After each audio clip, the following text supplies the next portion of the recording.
Mesdames, Messieurs, directeurs présidents, Madame la commissaire, chers collègues, Mesdames et Messieurs, en votre titre, fonction et qualité, bienvenue à cette séance académique de rentrée 2019. Ce soir, nous allons vous parler entre autres de Louis, Camille, Johan, Lara, Sarah, Sébastien, Tiffany, Guillaume, Colline, Quentin, Adrien, Juliana et bien d'autres. Qui sont-ils? En fait, vous les connaissez tous. Ce sont vos étudiants. Vos étudiants, ils sont dans votre classe, vous encodez leur nom, leur code, vous les croisez dans les couloirs. Eh bien oui, nous pouvons l'affirmer, ces étudiants-là sont des étudiants engagés. On entend parfois des idées reçues comme « le jeune est de plus en plus individualiste »,« l'étudiant est un consommateur »,« le jeune est paresseux ». Pourtant, nos jeunes n'ont jamais été autant à la recherche de liens sociaux. En quête de sens, ils mobilisent parfois énormément d'énergie pour y arriver. En fait, l'étudiant a de multiples facettes. Il se cherche sa place dans la société, expérimente. Depuis toujours, au travers des époques, le jeune est un adulte en devenir qui a besoin de se construire. Ce qui change aujourd'hui dans le contexte de l'enseignement supérieur, c'est la reconnaissance de la personne dans sa globalité, la reconnaissance de qui il est maintenant et qui il veut devenir. Certains de nos étudiants excellent dans un sport, d'autres sont des artistes confirmés, d'autres développent leur esprit d'entreprendre, et d'autres encore s'investissent dans diverses causes, associations ou dans la vie de leur haute école. Depuis quelques années, l'institution a donné l'occasion à certains étudiants de pouvoir combiner leur apprentissage académique avec leur projet par l'obtention d'un statut d'étudiant à profil particulier et la mise en place d'aménagements. C'est ainsi que certains ont été reconnus et ont obtenu le statut d'étudiant sportif, d'étudiant artiste ou entrepreneur, ou ont reçu un statut d'étudiant en situation de handicap. Mais qu'en est-il de l'accompagnement et la reconnaissance de nos étudiants engagés? À Elmo, s'il n'y a pas de reconnaissance, les exemples de projets d'engagement dans les classes ou en dehors des classes sont nombreux. Sans être exhaustif, on peut citer l'association des étudiants Elmo, le cercle des étudiants de différentes sections, le SN, la bulle communautaire, le bocal, Salto, Golden Gram, ESA s'engager, Elmo en transition, les projets collectifs, artistiques ou sportifs, les projets humanitaires ou de solidarité, les actions de mobilisation pour le climat, les projets au sein des cours, les ciné-débats ou encore les quotas projets qui débutent cette année. Ce sont autant de projets où l'étudiant s'engage qui existent au sein de notre haute école. S'ils existent, c'est bien sûr parce que les étudiants investissent du temps, de l'énergie dans l'accomplissement des objectifs qu'ils se fixent. Pour que ces projets perdurent, ils doivent compter sur vous, les enseignants, soutenants et mobilisateurs, et sur l'aval des directions de l'institution elle-même. Parfois, ils rencontrent des obstacles, ce qui les empêche d'aller plus loin ou les ramène à la réalité académique du diplôme qu'ils sont venus chercher. Pourtant, les étudiants continuent à s'investir. Alors pourquoi s'investissent-ils? Qu'est-ce que cela leur apporte? À force de s'investir, l'étudiant ne met-il pas ses apprentissages en péril? Qu'est-ce que ce type d'investissement peut apporter à notre haute école, aux autres étudiants, à la société actuelle et celle de demain? La haute école et les enseignants ont-ils un rôle à jouer? En s'arrêtant aujourd'hui sur le thème de l'engagement étudiant, Elmo nous donne l'occasion d'entamer une réflexion plus globale sur ces jeunes en construction et sur nos missions. Il était impossible d'aborder cette thématique sans mettre nos étudiants au cœur de la séance de rentrée académique. C'est ainsi que 5 d'entre eux viendront témoigner. Parmi eux, Louis Natalis, étudiant ingénieur, représentant Plascot, un des quotas projets. Johan Seco, étudiant en coopération internationale, représentant l'AEH. Lara Thornton, étudiant dans la section préscolaire, représentant le cercle des étudiants Saint-Ouen. Fanny Capras et Camille Delvoye, de jeunes diplômés infirmiers en santé communautaire, représentant l'antenne infirmier de rue à Liège. Sarah Fanny, étudiante assistante sociale, représentant les AS engagés. D'autres étudiants prendront également part à la soirée. Ils vous retrouveront au cocktail et vous présenteront leur projet. Comme à l'accoutumée, la séance sera clôturée par l'intervention du conseil du personnel et par celle du directeur président. Mais avant cela, nous avons la chance d'accueillir Claire Touré. Claire est spécialiste de la question de l'engagement étudiant. Docteur en sociologie, Claire est actuellement déléguée générale d'AnimaFac, le réseau national d'associations étudiantes. Membre du conseil d'orientation des politiques de jeunesse, elle a joué un rôle au sein du comité du livre blanc de l'enseignement supérieur et de la recherche et du comité pour une stratégie nationale de l'enseignement supérieur en France. Elle a aussi pu prendre part à la réflexion sur la reconnaissance de l'engagement étudiant au sein de l'enseignement supérieur. Au préalable, Claire Touré a réalisé une thèse sur le sujet au sein du réseau AnimaFac. Elle vient partager son expérience et le fruit de sa recherche pour nous aider à répondre aux questions évoquées précédemment. Quelles sont les façons de s'engager? Pourquoi l'étudiant s'engage-t-il? Quels sont les enjeux de l'engagement étudiant? Pourquoi l'école peut-elle ou doit-elle y jouer un rôle? Je cède la parole à Claire, qui, j'en suis sûre, va pouvoir vous aider à éclairer cette thématique. Bonne soirée à tous.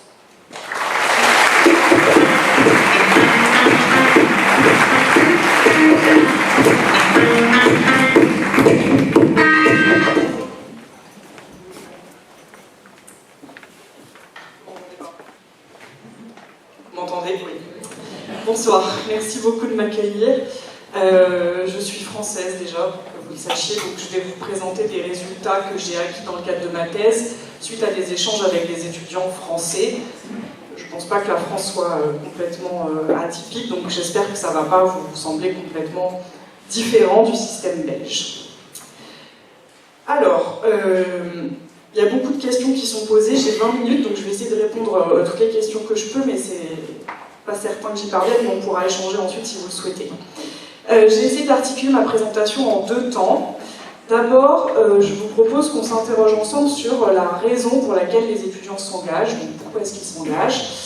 Et ensuite, je vous propose de revenir ensemble sur les effets de l'engagement sur les parcours d'études et sur les parcours de vie des étudiants. Alors, pourquoi les étudiants s'engagent? Pardon. Voilà. Aspiration, motivation, rupture. Les étudiants, ils s'engagent pour 3 raisons. Ils s'engagent parce qu'ils cherchent à trouver du sens. Ils s'engagent parce qu'ils cherchent à s'épanouir. Et enfin, parce que finalement, c'est beaucoup plus complexe que ça et que tout réside dans l'articulation entre les deux. Ils trouvent du sens en s'épanouissant et ils s'épanouissent en trouvant du sens. La question du sens. La recherche que j'ai conduite dans le cadre de ma thèse, elle s'inscrit dans une démarche compréhensive. Ça veut dire quoi? Ça veut dire que ce qui m'intéresse, c'est de savoir comment les individus ressentent les choses. Donc je vais vous transmettre leurs paroles. C'est très sincère, c'est pas toujours absolument vrai, je ne suis pas certaine que ça le soit, mais en tout cas c'est comme ça qu'ils le perçoivent. Rosalie, donc, je vous ai mis des extraits, quand je parle avec elle de son engagement, elle me dit: c'est un peu comme si j'étais née une nouvelle fois, c'est là que tout débute, je me suis confrontée à cette belle notion de l'interculturalité, c'était assez fou. Quand je demande à Charles pourquoi il aime son association, il me répond, vous pouvez lire en même temps, ça va sembler assez mégalo, mais c'est assez valorisant. On a vraiment l'impression d'être plus qu'un étudiant lambda qui va faire ses études et subir le système. Plus qu'un étudiant lambda. Même chose, quand je demande à Marie, est-ce que tu as l'impression que ta vie a changé depuis que tu es engagée? Elle me répond, oui un peu. Avant je me demandais ce que je faisais là, j'ai eu une grosse crise de doute, j'avais l'impression que ça ne servait à rien. Donc s'engager, pour Marie notamment, mais pour les autres aussi, permet de donner du sens en partie à ses études. Les étudiants, ils s'engagent aussi pour s'épanouir. Alors, moi j'ai été frappée, dans le cadre des entretiens que j'ai conduits, par la fréquence avec laquelle les étudiants employaient des mots issus du champ lexical du bien-être. C'était génial, trop cool, j'adore. Une étudiante, Lina, elle s'interroge, je me suis demandé si mon parcours étudiant aurait été aussi épanouissant si je n'avais pas fait de l'associatif. Ou encore Antémios, faut le vivre, c'est dingue, j'ai jamais l'impression de travailler, je m'amuse, je joue un jeu. Ou encore Léa dit qu'en s'engageant, elle a été embarquée dans ce tourbillon du bonheur et j'ai passé 1h30 avec elle, j'ai compté, elle a employé 14 fois le mot génial pour parler de son engagement. L'épanouissement, on parvient à comprendre les engagements contemporains et les motivations des étudiants à s'engager. Donc pareil, là je vous ai mis quelques extraits. Donc François, lui, il se retrouve en responsabilité associative et il est un peu angoissé au moment de prendre des responsabilités. Et avec un peu de recul, il dit « Je suis plutôt content aujourd'hui, je ne vois pas comment je pourrais faire sans être investi dans la vie associative, je trouverais ça très ennuyeux de ne rien avoir à côté. » Paul, encore, le fait de voir le sourire sur le visage des gens, de rencontrer des gens qui connaissent et qui kiffent notre festival, ça fait plaisir, on a l'impression d'être utile. Je passe un peu vite, je fais exprès de passer vite, je passe un peu vite sur les aspirations parce que j'ai envie de m'attarder avec vous sur les motivations. J'ai identifié 5 motivations à l'engagement. D'abord, le besoin d'expérimenter, le besoin d'être ensemble, l'envie de se sentir utile, le besoin de défendre une cause, de faire sa part à la façon du colibri, et le besoin d'échapper à des difficultés, de se construire.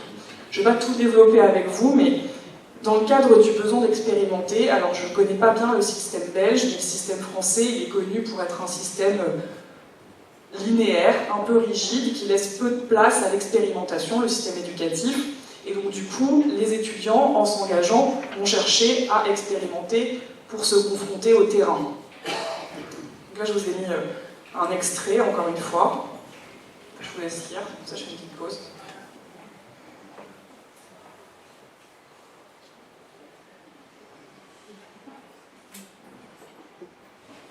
Et je vous renvoie, si ça vous intéresse, cette question des systèmes éducatifs, aux travaux de Cécile Van de Velde, qui est une chercheuse française, qui a notamment écrit sa thèse sur le devenir adulte en Europe, et qui a comparé 4 systèmes de passage à l'âge adulte, et qui a montré que le système français était en gros caractérisé par une injonction à se placer, donc il faut aller vite, partir vite, avoir son diplôme vite, trouver un boulot rapidement, et qu'en réalité, l'aspiration des étudiants, elle était plutôt dans le fait de se trouver. Donc ça rejoint ce que tu disais, Catherine, en introduction. Deuxième motivation, le besoin d'être ensemble. Je ne vais pas m'attarder là-dessus, c'est assez caractéristique de la tranche d'âge. C'est une période où la culture de pair elle est assez importante et où on a envie d'être ensemble parce qu'on est dans une phase de construction identitaire décisive. L'envie de se sentir utile maintenant. À travers l'engagement, le sentiment d'utilité individuelle des étudiants va croître. Il est vraiment question pour eux de refuser de s'inscrire dans une posture passive et ils vont revendiquer le fait d'être acteurs aussi bien de leur construction identitaire que de la vie de la cité. Cette volonté d'être utile, elle va souvent de pair avec une grande réflexivité, ça c'est important, et les étudiants engagés rencontrés, ils ne vont pas cesser finalement de s'interroger sur le sens de leurs actions. Je vous ai mis un extrait, peut-être qu'il est important de préciser que la personne que je cite a 17 ans quand elle me tient ses propos, donc ça montre que l'engagement a un effet assez important sur la maturité.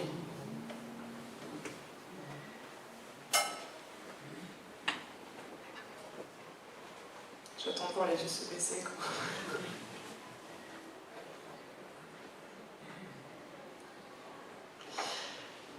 Autre motivation, le besoin de défendre une cause, de faire sa part. Alors là, c'est la question, le besoin de répondre à un sentiment d'indignation. Faire sa part, finalement, même de façon minime. Participer à un projet, à une situation, ça marque le refus d'être dans une posture passive, encore une fois. Et donc, ça symbolise la volonté de s'affirmer en tant que sujet dans une dynamique d'action.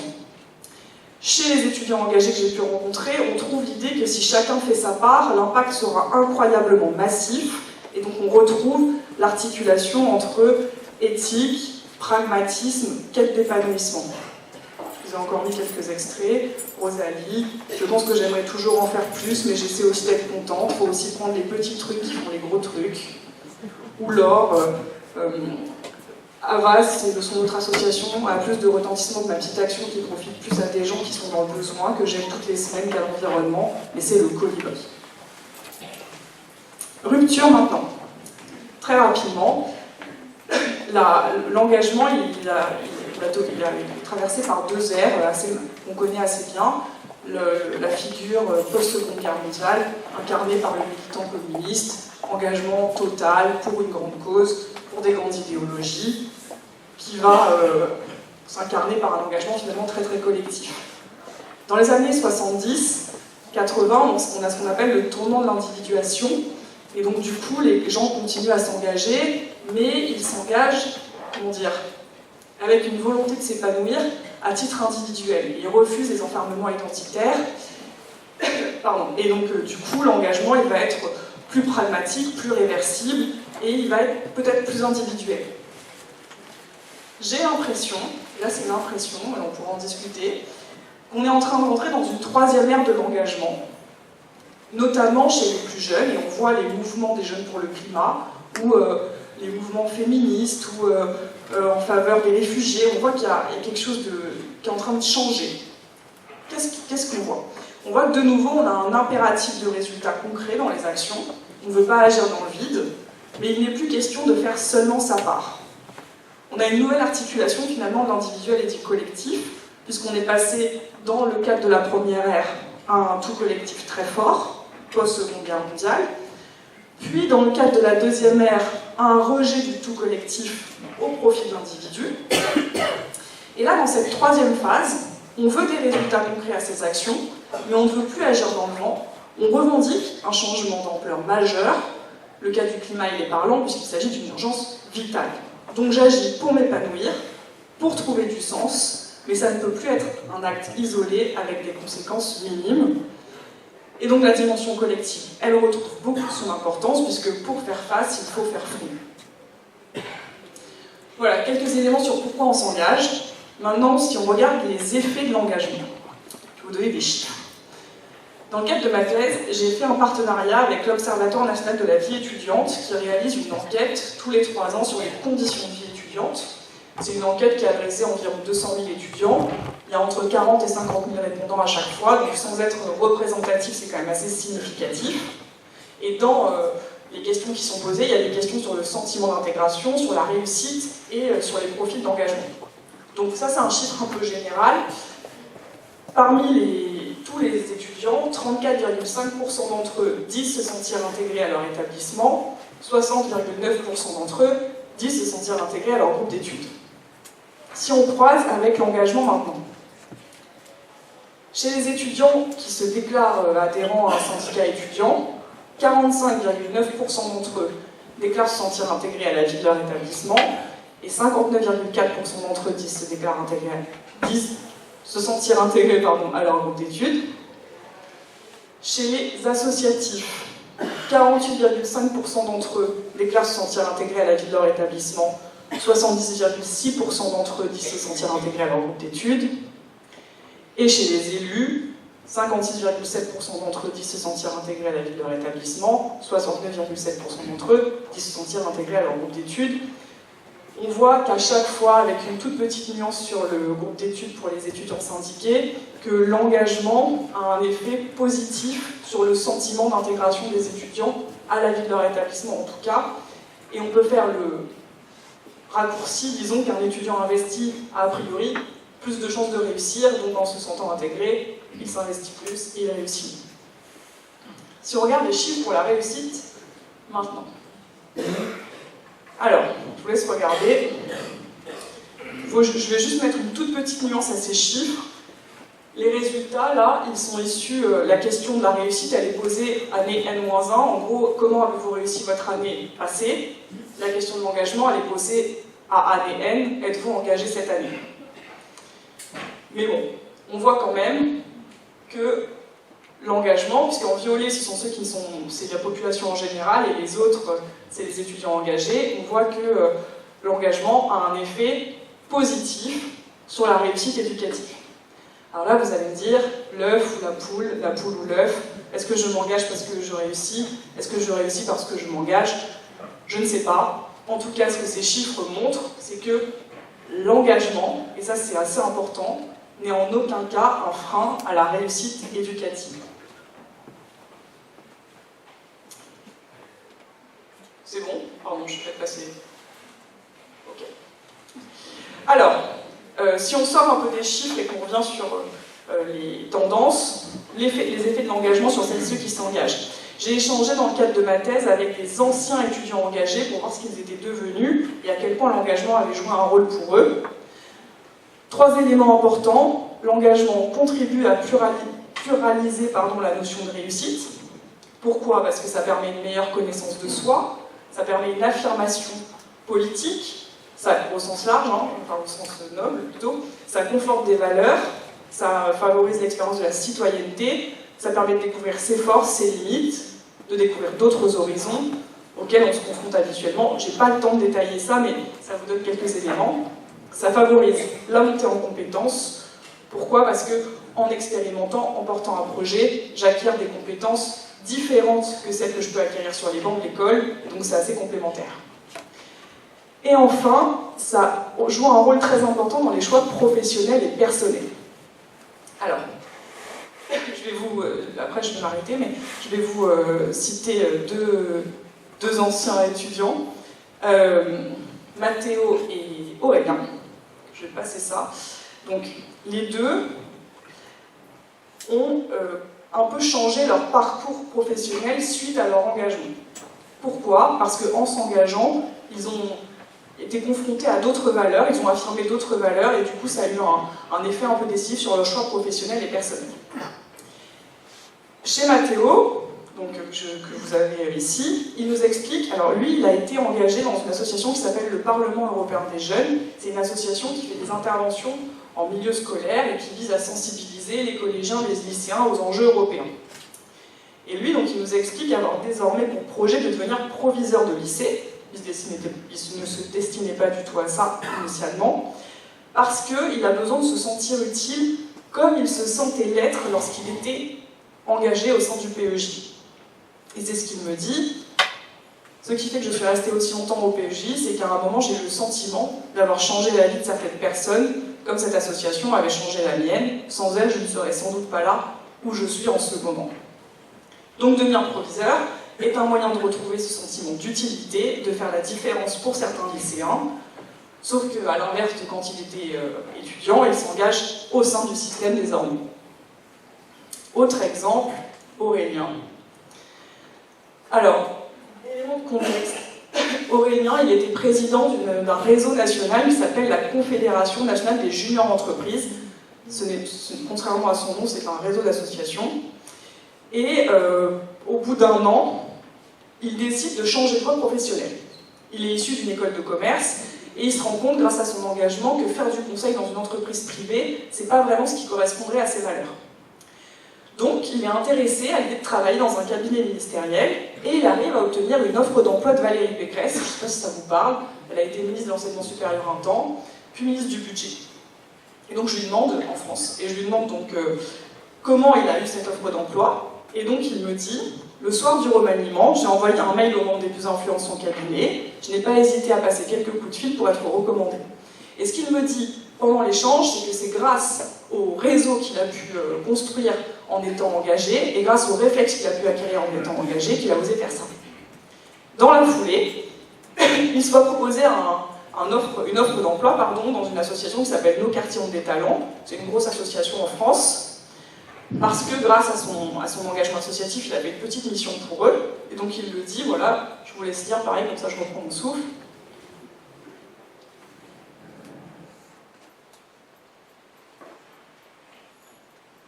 Alors, il choisit finalement d'aller à Nos Quartiers ont des talents parce qu'il n'a pas envie de se déconnecter du terrain, mais je voulais vous donner cet exemple parce que, à chaque fois, dans les deux cas, il se voit proposer à 2 jours d'intervalle 2 emplois valorisants, responsabilisants, rémunérateurs, qui n'ont finalement pas vraiment de rapport avec ses études, grâce à son engagement associatif, grâce au réseau qu'il a pu acquérir, grâce aux valeurs qu'il a pu conforter, et grâce aux réflexes, en fait, surtout, qu'il a fait jouer en gagnant confiance en lui.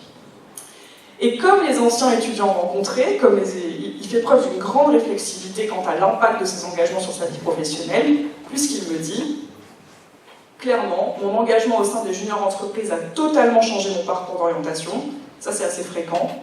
Si on m'avait dit quand j'étais étudiant à Supélec que je